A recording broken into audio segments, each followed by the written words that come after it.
Selamat malam jemaat Smyrna yang dikasihi Tuhan. Kita bertemu kembali di acara jam doa. Mohon maaf karena kemarin ada kesalahan. Jadi jam doa kita laksanakan di malam hari ini. Mari kita menyiapkan hati kita. Kita mengangkat satu pujian kasih setiamu.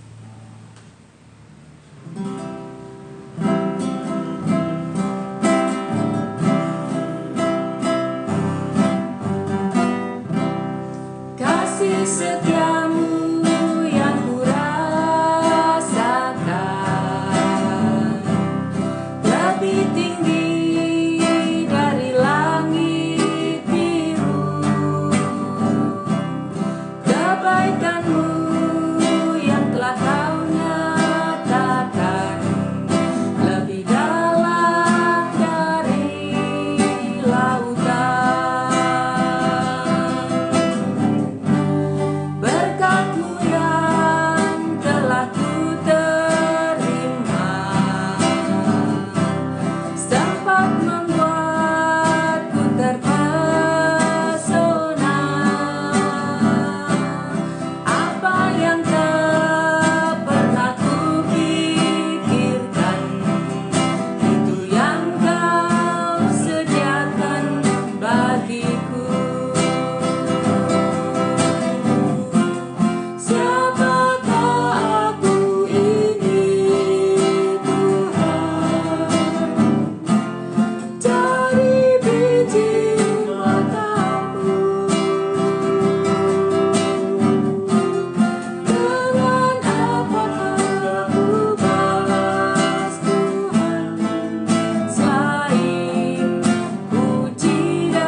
Bapa di surga, malam hari ini kami bersyukur kepadamu karena kasih Tuhan di dalam hidup kami, dan kami bersyukur di sepanjang hari ini Tuhan sudah memberkati kami.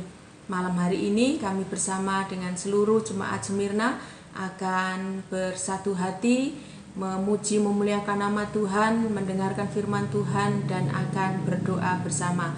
Kiranya Tuhan Kau akan hadir di keluarga Smyrna masing-masing supaya kami menikmati persekutuan yang indah bersama dengan Tuhan. Terpujilah Engkau ya Tuhan Allah, di dalam nama Tuhan Yesus kami berdoa dan bersyukur. Amin. Kita akan mendengarkan firman Tuhan yang akan disampaikan oleh pendeta. Sebelumnya kita menyiapkan hati kita dengan satu pujian Bapa yang kekal.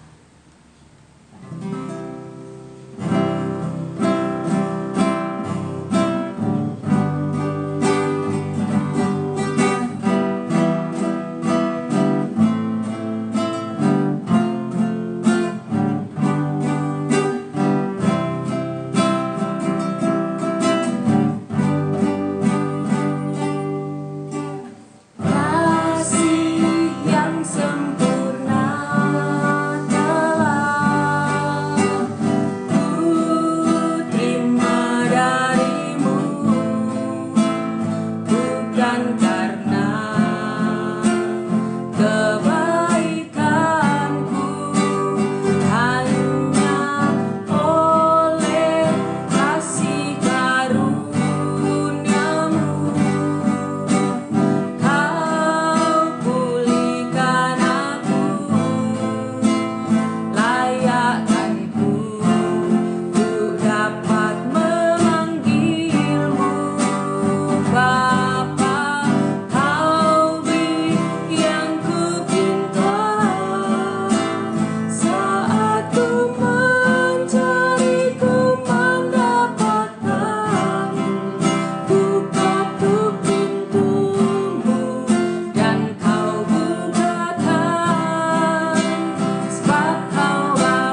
Jemaat Smyrna, mari kita tunduk kepala, kita berdoa bersama-sama. Bapa, kami bersiap diri untuk menerima bagian kecil dari firman-Mu. Kiranya firman-Mu akan memberkati kami sekalian di malam hari ini. Terima kasih Bapa. Dalam nama Tuhan Yesus Kristus kami bersyukur dan kami berdoa. Amin. Bapak Ibu yang terkasih, firman Tuhan pada malam hari ini kita ambil dari 2 Timotius pasal yang kedua ayat 11 sampai ayat yang ke-13. 2 Timotius pasal 2 ayat 11 sampai ayat yang ke-13. Demikian firman Tuhan. Benarlah perkataan ini. Jika kita mati dengan Dia, kita pun akan hidup dengan Dia. Jika kita bertekun, kita pun akan ikut memerintah dengan Dia. Jika kita menyangkal Dia, Dia pun akan menyangkal kita. Jika kita tidak setia, Dia tetap setia, karena Dia tidak dapat menyangkal dirinya. 2 Timotius pasal 2 ayat 11 sampai ayat yang ke-13. Bapak Ibu saya kasihi, pasti kita mengerti bahwa setiap keputusan, setiap komitmen dalam kehidupan kita selalu mengandung konsekuensi bahkan resiko. Oleh sebab itu pastilah kita akan berpikir banyak sebelum kita mengambil keputusan dan sebelum kita menentukan komitmen kita.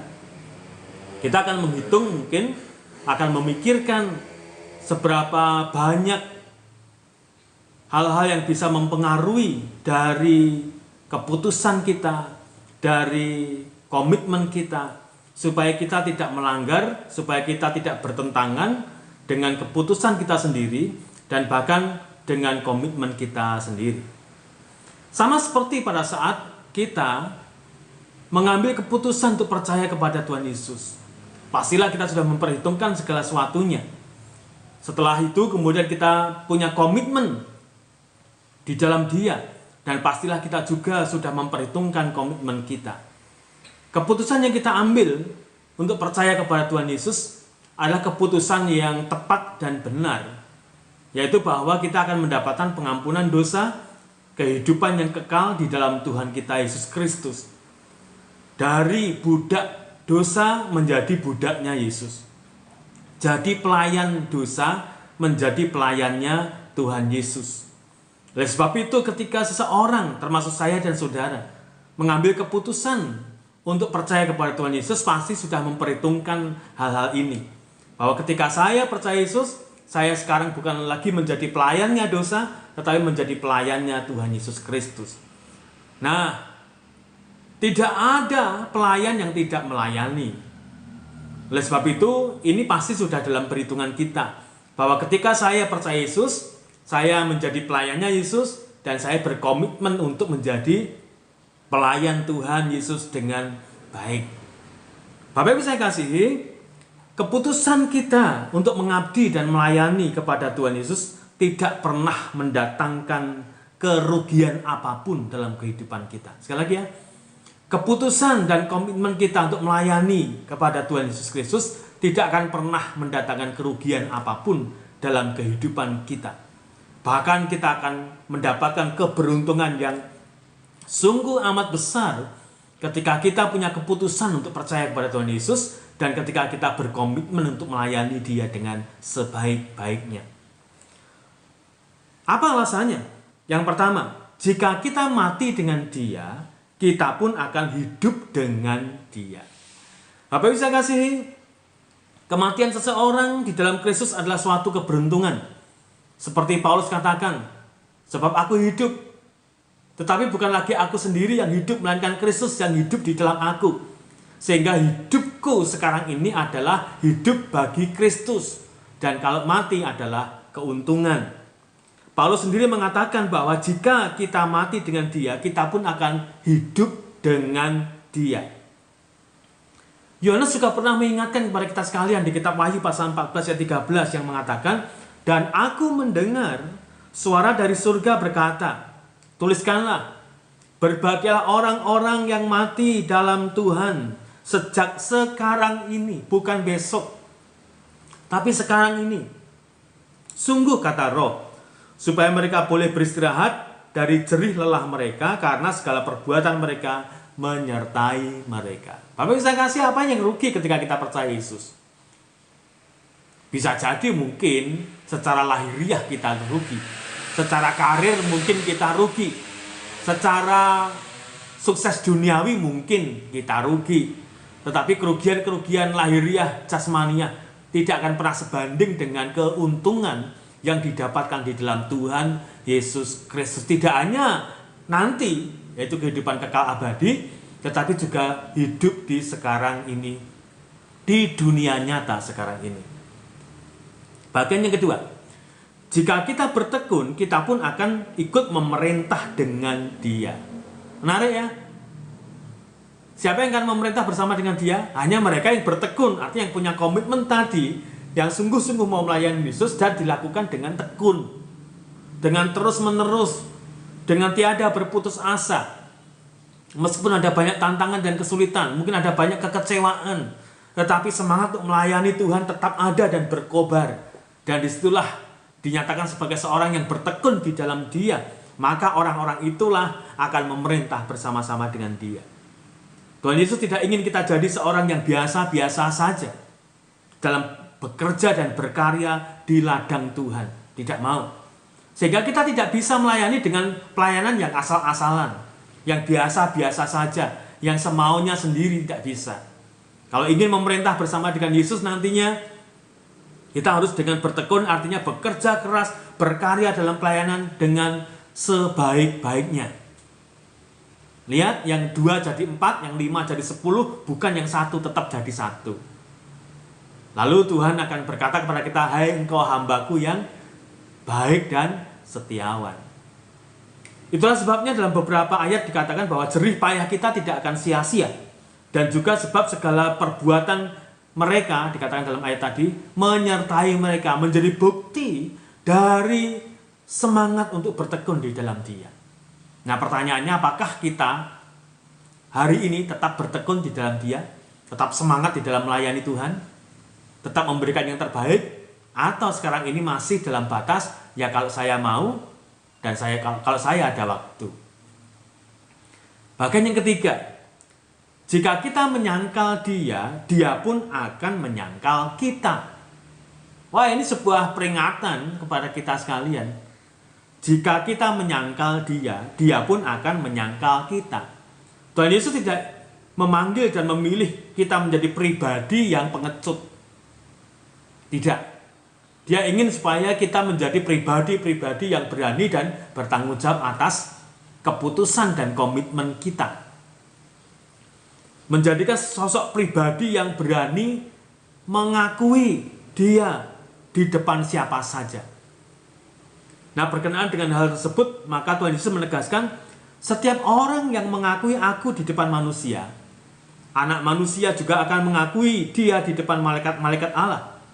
Tetapi barang siapa menyangkal aku di depan manusia, ia akan disangkal di depan malaikat-malaikat Allah.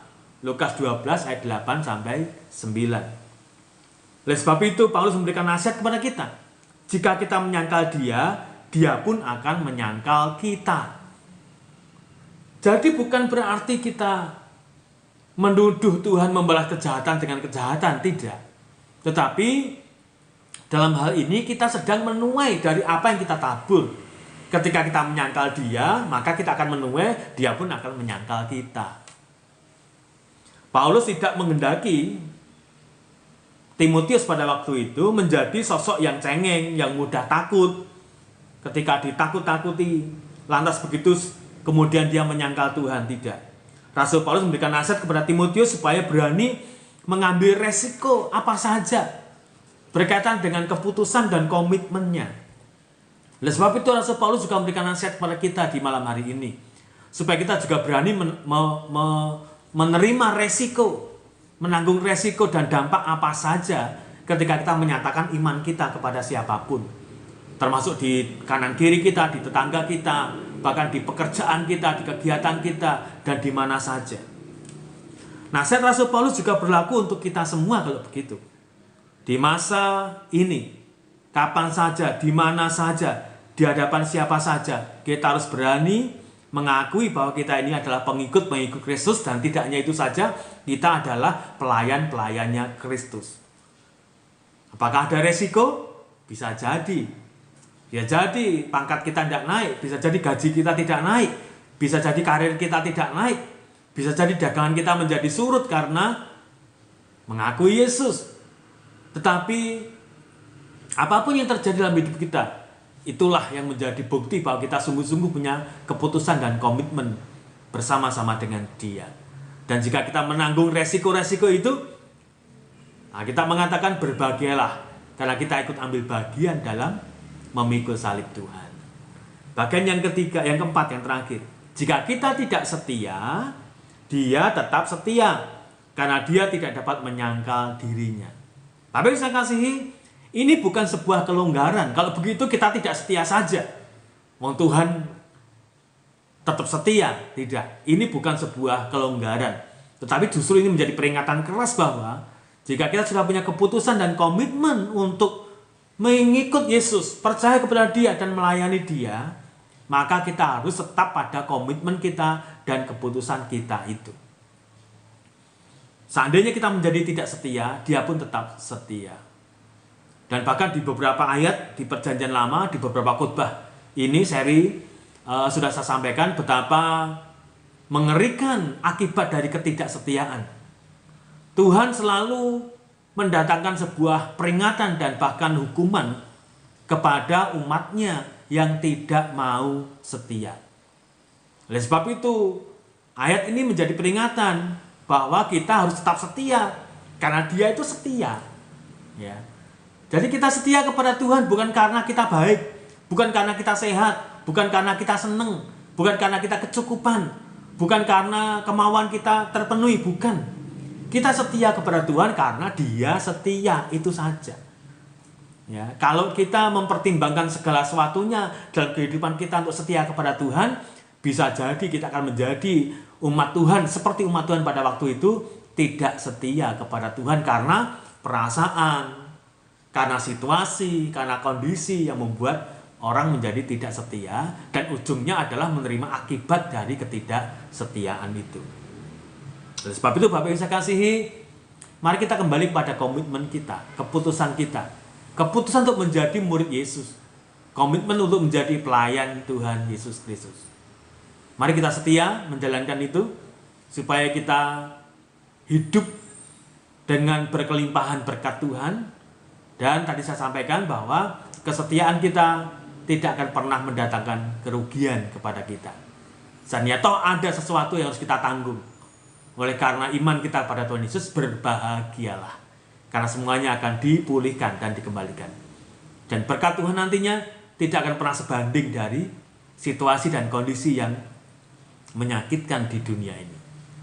Kiranya Tuhan memberkati kita. Mari kita berdoa bersama. Terima kasih Tuhan atas firman-Mu pada malam ini. Kiranya memberkati kami sekalian dan mendorong kami untuk menjadi orang-orang yang takut akan Tuhan dan setia kepada Tuhan apapun kondisi dan keadaan kami. Bisa jadi kami kecewa, bisa jadi kami sakit hati, bisa jadi kami sedang dalam pergumulan dan permasalahan, tetapi biarlah segala sesuatunya tidak melunturkan kesetiaan kami kepadamu, karena keputusan dan komitmen kami yang sudah kami buat dengan sesungguhnya. Terima kasih Bapa, dalam nama Tuhan Yesus Kristus kami bersyukur dan kami berdoa. Amin. Terima kasih, Tuhan Yesus memberkati, dan kita akan bersama-sama masuk ke dalam pokok-pokok doa kita. Pokok doa kita di malam hari ini, yang pertama, kita terus berdoa untuk Smyrna.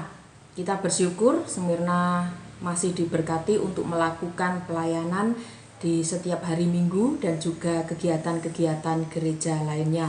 Kita berdoa untuk setiap proses perekaman, baik itu untuk ibadah hari Minggu dan juga untuk kegiatan yang lainnya, supaya ini menjadi berkat bagi seluruh jemaat Smyrna dan nama Tuhan dimuliakan. Kita juga saat ini bersyukur karena di hari ini musyawarah besar telah berlangsung dan telah selesai, dan gereja Smyrna sudah sah resmi menjadi anggota, menjadi keluarga baru di gabungan Gereja Baptis Indonesia. Kita bersyukur untuk hal ini. Dan kita juga terus berdoa untuk program gereja di semester yang kedua ini. Kita doakan juga panitia perancang, panitia pencalonan, dan juga Satgas COVID-19. Kita berdoa juga untuk jemaat yang saat ini masih isolasi mandiri, ada Bapak Nendi dan Ibu Eka, dan kita bersyukur untuk jemaat-jemaat yang sudah boleh Tuhan sembuhkan dan Tuhan pulihkan. Kita berdoa juga agar jemaat Smyrna makin bertumbuh, bertambah dewasa di dalam iman, terus bersatu untuk kemajuan Smyrna di masa yang akan datang. Yang kedua, kita berdoa untuk GGBI. Bersyukur karena hari ini GGBI sudah boleh melangsungkan musyawarah besar di STBI Semarang, dan setiap utusan gereja juga boleh mengikutinya secara virtual, dan kita bersyukur Bapak Beni boleh menjadi utusan gereja kita. Dan kita juga bersyukur untuk kepengurusan GGBI di periode yang sekarang ini. Kita doakan supaya kepengurusan yang baru ini boleh terus bekerja dengan baik untuk memajukan dan memuliakan nama Tuhan. Kita terus mendukung di dalam doa untuk Yayasan Baptis, Lembaga Baptis, dan Yayasan Rumah Sakit Baptis. Kita berdoa juga untuk keluarga Gembala Sidang, keluarga Pendeta Baptis yang saat ini masih berjuang karena terpapar COVID-19, supaya Tuhan menyembuhkan. Kita terus mendukung, mendoakan juga gereja-gereja Baptis yang saat ini mengalami kekosongan Gembala Sidang, supaya Tuhan mengirimkan dan memberikan Gembala Sidang untuk gereja Baptis yang kosong. Yang ketiga, kita berdoa untuk bangsa Indonesia. Kita terus berdoa untuk PPKM yang masih berlanjut dan berlangsung. Dan kita doakan supaya setiap masyarakat, rakyat yang terdampak dari PPKM ini, Tuhan masih tetap menjaga dan Tuhan memberkati. Dan kita terus berdoa untuk kesadaran dari rakyat Indonesia untuk tetap menjaga dan menjalankan protokol kesehatan di setiap kehidupan sehari-harinya. Kita berdoa juga untuk pemulihan ekonomi bangsa kita, supaya ekonomi bangsa kita boleh segera pulih dan boleh segera bangkit. Kita doakan para pemimpin negara kita, Pak Presiden beserta dengan jajarannya, supaya Tuhan memberikan hikmat lebih, kemampuan, kekuatan, dan kesehatan untuk memimpin dan juga mengambil kebijakan, keputusan di masa yang sangat sulit ini. Yang keempat, kita berdoa untuk kebutuhan, keperluan keluarga dan pribadi. Kita berdoa bersama.